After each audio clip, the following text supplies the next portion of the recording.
लोकशाहीचा बुलंद आवाज, रिपब्लिकन वार्ता महाराष्ट्र. मायमाऊल्यांचा पुढाकार. पांगरी तांडा व पांगरी कॅम्पच्या महिलांचा दारूबंदीसाठी एल्गार. पांगरी तांडा व पांगरी कॅम्प येथे दारूबंदीसाठी महिलांचा पुढाकार. गावातील अवैध दारू अड्डे केले उद्ध्वस्त. बीड जिल्हा परळी तालुक्यातील परळी ते बीड रोडवरील पांगरी तांडा व पांगरी कॅम्प येथे दारूबंदीसाठी महिलांनी मोठा पुढाकार घेतला असून स्वतः दारूचे अवैध अड्डे उद्ध्वस्त केले आहेत. स्वतः दारू पकडून नेण्याचे पाऊल आता महिलांनी उचलले आहे.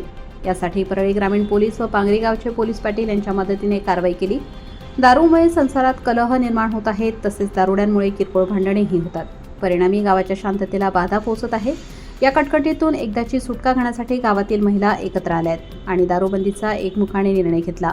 पोलिसांनी दारूबंदीसाठी सकारात्मक सहकार्य करावे अशी विनवणी महिलांनी केली आहे.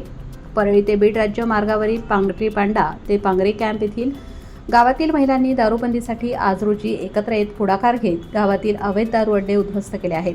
यासाठी परळी ग्रामीण पोलीस व गावातील पोलीस पाटील यांच्या मदतीने कारवाई केली असून पोलिसांनी याबाबत 2 जणांवर कारवाई केली आहे. पांगरी तांडा व पांगरी कॅम्प येथे अवैध दारू विक्री मोठ्या प्रमाणावर सुरू आहे. गावातील युवकांसह ग्रामस्थ व्यसनाधीन होऊ लागले आहेत. दारूमुळे घराघरात वितुष्ट निर्माण होऊन भांडणतंडे वाढले आहेत. तळीरामांकडून महिलांना मारझोड होत असून अनेक संसार उद्ध्वस्त होत आहेत. महिलांना त्रास वाढत असून मुलांचे शिक्षण आरोग्यावर विपरीत परिणाम होत आहे. त्यामुळे दारूबंदीवर आळा घालावा अशी मागणी पोलिसांकडे केली आहे.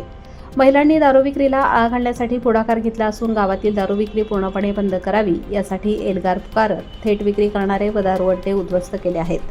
परळी ग्रामीण पोलीस ठाण्याचे पोलीस निरीक्षक यांच्या मार्गदर्शनाखाली पोलीस कर्मचारी पांडुरंग टोले, पोलीस कर्मचारी महादेव वाघमारे, पोलीस पाटील ज्ञानोबा मुंडे, माजी उपसरपंच श्रीनिवास मुंडे व गावातील महिला पुरुष मोठ्या संख्येने यावेळी उपस्थित होत्या. गावातली दारू बंद झालीच पाहिजे. पांगरीची दारू बंद झालीच पाहिजे. रिपब्लिकन वार्ता महाराष्ट्र बीड जिल्हा प्रतिनिधी Babasaheb Manere. Subscribe now and press the bell icon. Never miss an update.